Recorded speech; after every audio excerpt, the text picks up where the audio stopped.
Hello, this is Indy, and this is my day 12 response of RPG a Day. 12th question is, what RPG is your group going to play next?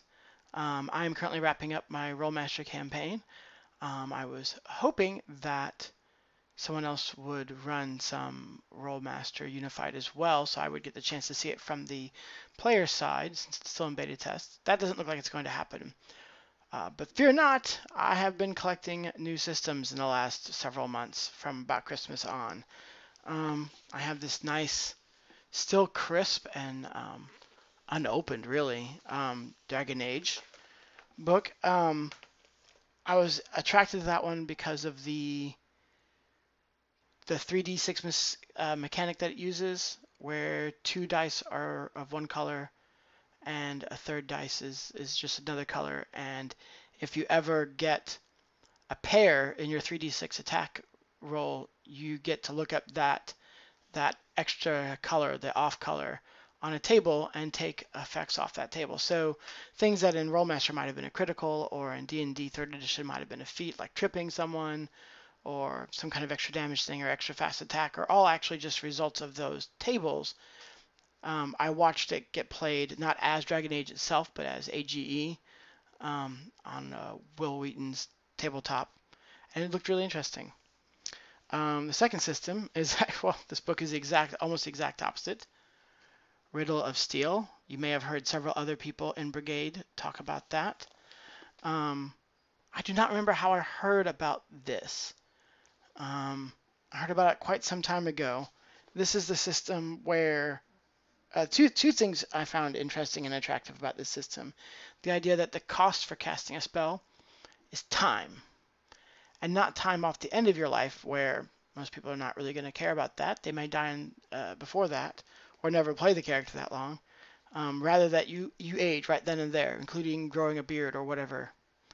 But the other thing is the combat system. The combat system seems to be really, really interesting with its where you study styles of attacks and you use weapons to make those attacks. If the weapon is suited for those kinds of attacks, then you keep more of the dice in your dice pool.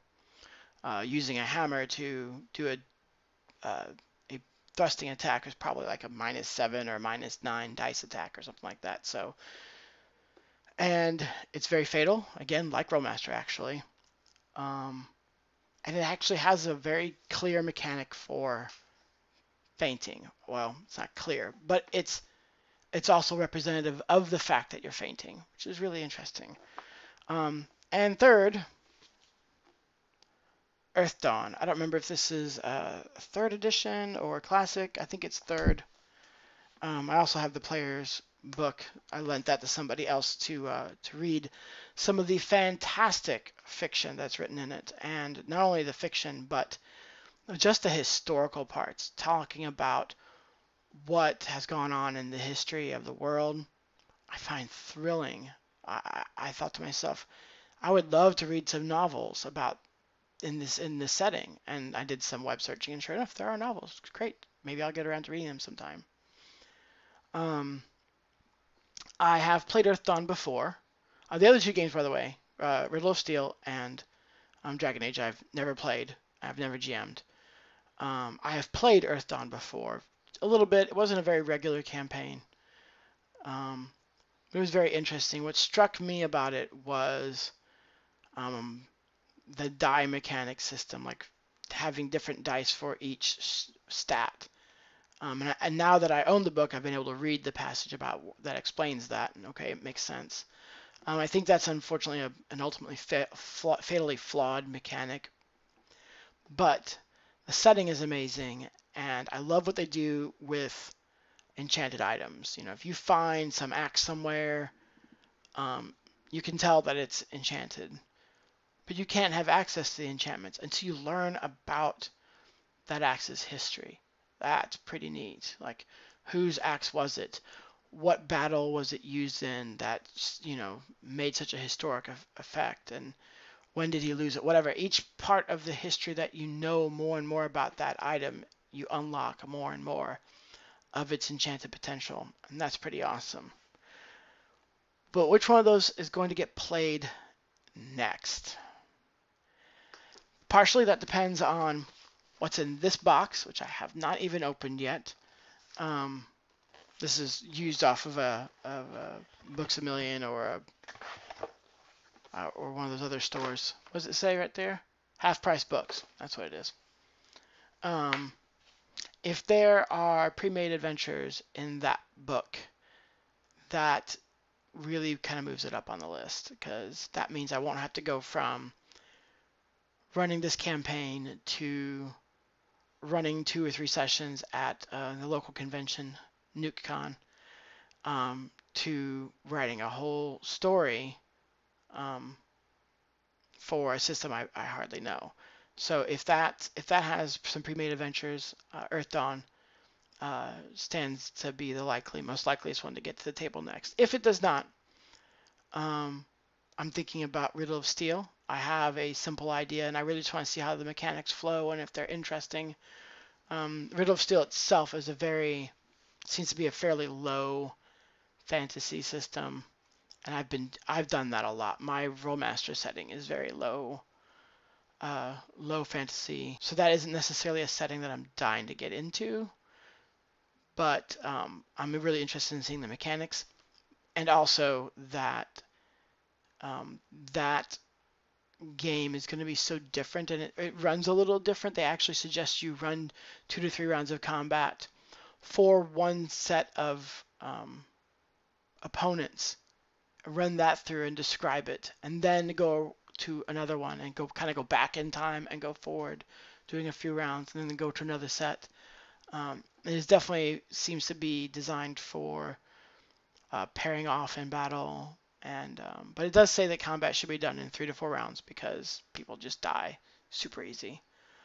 So that one is also, I'm probably going to run with fewer players than Earthdawn or Dragon Age. So the real determinant about this whole thing is going to be people's availability. The lady who I lent the Earthdawn Player's Guide to, because she said it sounded super interesting, she may read it. If she has availability, upcoming soon that some other players don't, then maybe Earthdawn will hit the table. If she doesn't have availability and I find the right couple, 2 or 3 people to play Riddle of Steel, then Riddle of Steel will hit the table. Dragon Age is probably the one that is most likely not to hit the table right away, but it could, especially if they have adventure material provided in that book. Again, I've hardly opened it. Then it might hit the table next. But of those 3, Riddle of Steel, no, probably Earthdawn, Riddle of Steel, and then Dragon Age is probably the order of chances that those will be the next games to hit the table. I am definitely searching for new mechanics, searching for new settings, whetting my appetite for many things, even though I normally don't have time for more than one kind of system at a time anyways. But that's okay. I like to see a little bit of what's out there. It's one of the advantages of going to a convention, in my opinion, is getting a short taste of these things. Or it's also possible that I may actually be a player next, and my wife might run some Numenera. That would be interesting. I don't find Numenera mechanically satisfying, but the world setting is, again, very interesting. So if you'd like to find out more about RPG A Day or RPG Brigade, this year's hosts, the links are down below. You can also go there to find other people's answers to these questions and share your own. Feel free to comment down below with any of your responses to these same questions, or to post links to other people's content that you found also interesting.